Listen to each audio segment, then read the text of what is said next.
Oi, galerinha, sejam muito bem-vindos a mais uma aula de História.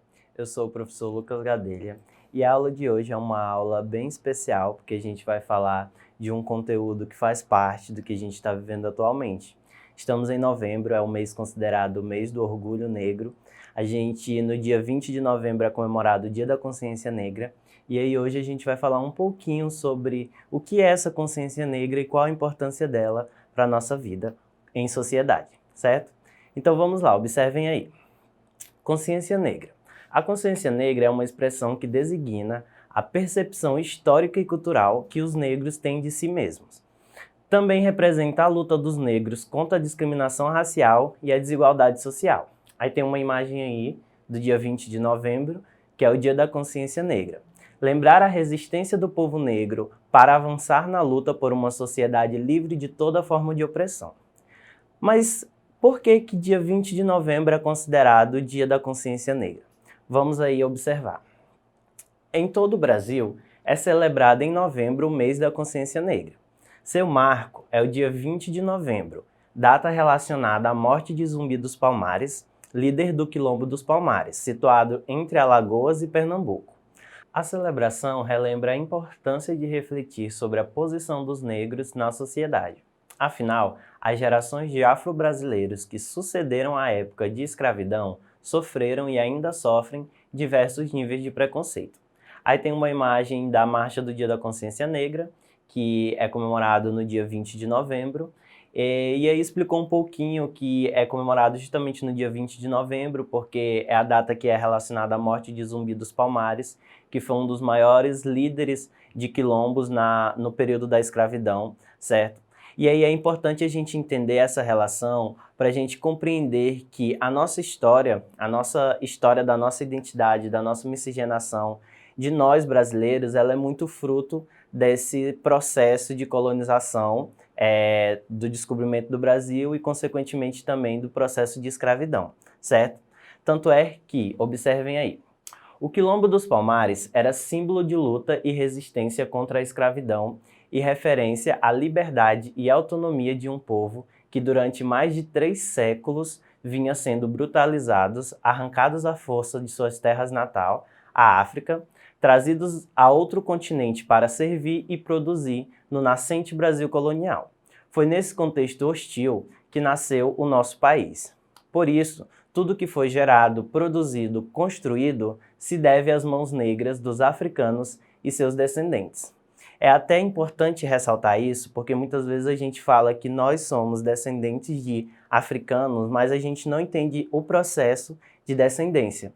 Porque não foi uma coisa simples que chegaram na África e falaram, vamos para o Brasil, e os africanos vieram para o Brasil e como migrantes e passaram a morar aqui. Eles foram trazidos a forças, brutalmente, em formas hostis, e também muitos deles foram mortos, muitos deles não sobreviviam nem ao caminho, e chegavam aqui e tinham que ser escravizados. E todo esse processo de escravidão durou mais de 300 anos só aqui no nosso país. Então, muito da nossa identidade nacional também se deve a essa escravidão, certo? Que não foi um dos períodos mais tristes da nossa história e não foi, de forma alguma, um período que deve ser celebrado, certo?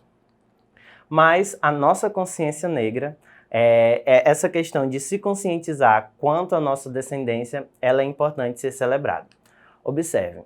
Após a abolição formal da escravidão, no dia 13 de maio de 1888, que aí foi o que o texto já falou, quase mais de 300 anos, mais de 3 séculos de escravidão, a busca pela igualdade por direitos dos negros jamais cessou. Então não foi porque a abolição da escravidão acabou que os negros passaram a ter todos os direitos e passaram a ser incluídos na sociedade. A discriminação, sentida em todas as áreas, tornou o negro excluído da sociedade, da educação e, consequentemente, do mercado de trabalho. Essa exclusão, através de muita luta, foi aos poucos se diminuindo e o negro foi encontrando lugar nos esportes e artes, mas não tinha acesso à universidade, por exemplo. Deste modo, era preciso um dia para lembrar dessa manifestação constante que os negros realizam para serem aceitos da mesma forma que os brancos no Brasil. Então, muitas vezes, ainda mais em torno de todos esses debates que surgem em redes sociais, na internet, Muita gente meio que fala, mas por que tem que existir uma consciência negra? Por que não existe uma consciência humana? A consciência negra, gente, ela é importante justamente para a gente entender que os negros passaram por um processo extremamente árduo e que ainda hoje a gente tem reflexo de todo esse processo. Ainda hoje, muitos negros não têm as mesmas condições, oportunidades que os brancos têm.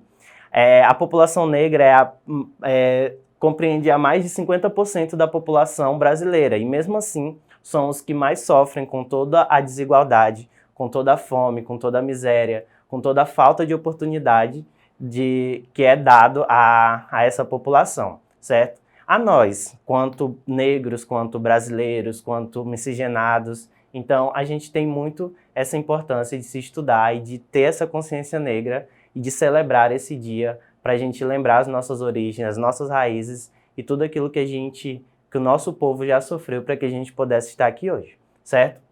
Então não foi um processo fácil, mesmo após a abolição da escravidão, os negros ainda não tinham condições de vida, eles não tinham para onde ir, não tinham onde morar, não tinham onde viver, não tinham o que comer, porque pensem, eles viviam escravizados lá nas senzalas e aí a abolição chegou, mas tá, eles vão para onde? Qual assistência foi dada a eles? O que foi dado a eles como oportunidade? Qual emprego que eles iam ter, certo? Então, houve um processo ainda bem demorado para que hoje, por exemplo, o negro pudesse votar, que é um direito básico de toda a sociedade. Então, é um processo muito demorado que ainda está se encaminhando para que a gente tenha pelo menos uma equidade daqui para frente, certo? Tanto é que no ano de 2003, uma lei, que é a Lei 10.639, ela vai marcar um pouco dessa importância dessa consciência negra. Por quê? Porque ela vai trazer um certo avanço no estudo de toda essa temática. Observem aí, artigo 26 da Lei 10.639. Nos estabelecimentos de ensino fundamental e médio, oficiais e particulares, torna-se obrigatório o ensino sobre a história e cultura afro-brasileira. A Lei 10.639 é uma lei do Brasil que estabelece a obrigatoriedade do ensino da história e cultura afro-brasileira dentro das disciplinas que já fazem parte das grades curriculares dos ensinos fundamental e médio. Também estabelece o dia 20 de novembro como o Dia da Consciência Negra no calendário escolar. Então, é essa a importância da Lei 10.639. Só que vai haver uma alteração dessa lei no ano de 2008, que aí vai vir a Lei 11.645. Nos estabelecimentos de ensino fundamental e ensino médio, públicos e privados, torna-se obrigatório o estudo da história e cultura afro-brasileira e indígena.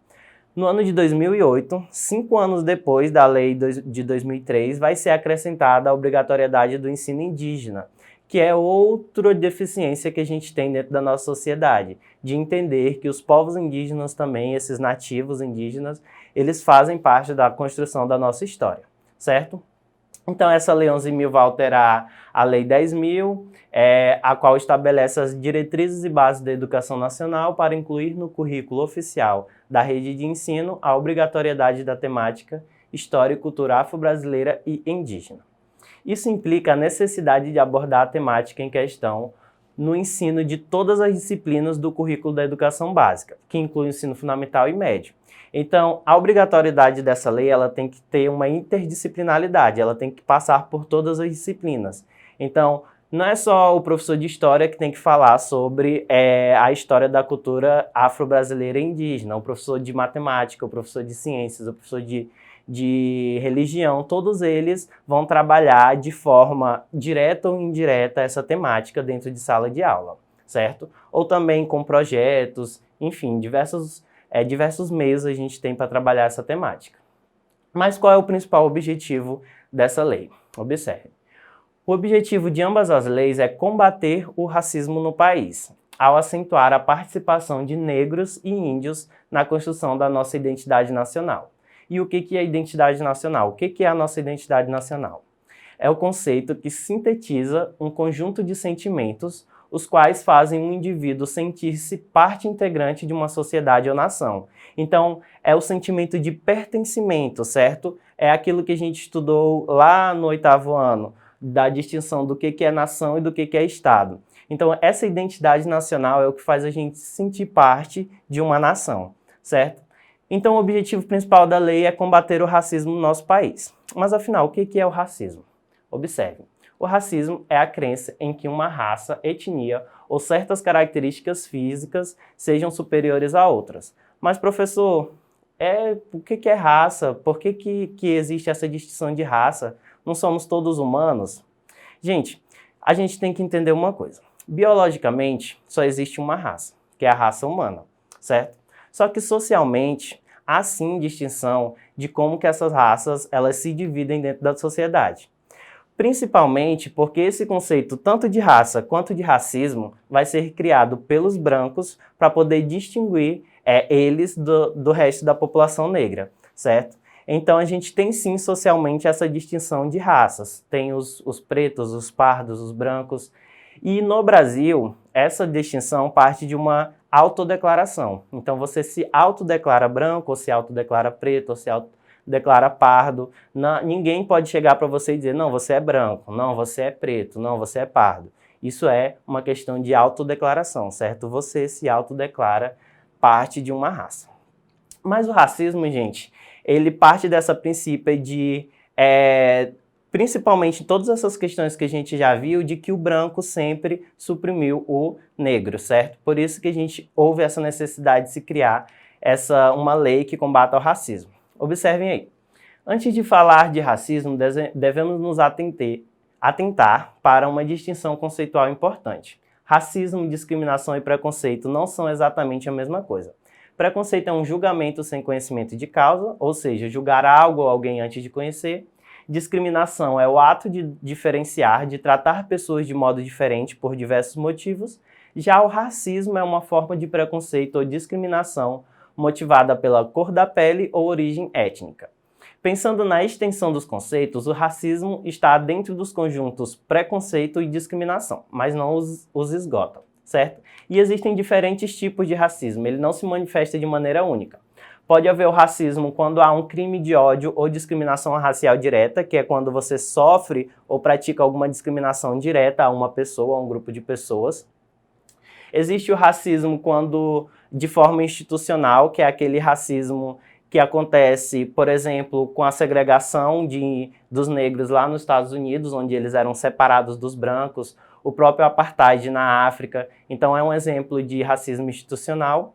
E o racismo estrutural, que é aquele racismo que está enraizado na sociedade, que a gente muitas vezes nem percebe que é racismo. Observem, falas e hábitos pejorativos incorporados ao nosso cotidiano tendem a reforçar essa forma de racismo, visto que promovem a exclusão e o preconceito, mesmo que indiretamente. Essa forma de racismo manifesta-se quando usamos expressões racistas, mesmo que por desconhecimento de sua origem, como a palavra denegrir. Também acontece quando fazemos piadas que associam negros e indígenas a situações vexatórias, degradantes e criminosas, ou quando desconfiamos da índole de alguém por sua cor da pele. Outra forma de racismo estrutural muito praticado, mesmo sem intenção ofensiva, é a adoção de eufemismos para se referir a negros ou pretos, como as palavras moreno e pessoa de cor. Essa atitude evidencia um desconforto das pessoas em geral ao utilizar as palavras negro ou preto, pelo estigma social que a população negra recebeu ao longo dos anos. Porém, ser negro ou preto não é motivo de vergonha. Pelo contrário, deve ser encarado como motivo de orgulho, o que derruba a necessidade de suavizar as denominações étnicas com eufemismos. Certo? Então é isso, galerinha. Muito obrigado por essa aula, por ter compreendido esse assunto. Para ter acesso a ela na íntegra, acesse a plataforma do Eduque no site da Secretaria de Educação. E a gente fica por aqui. Tchau, tchau.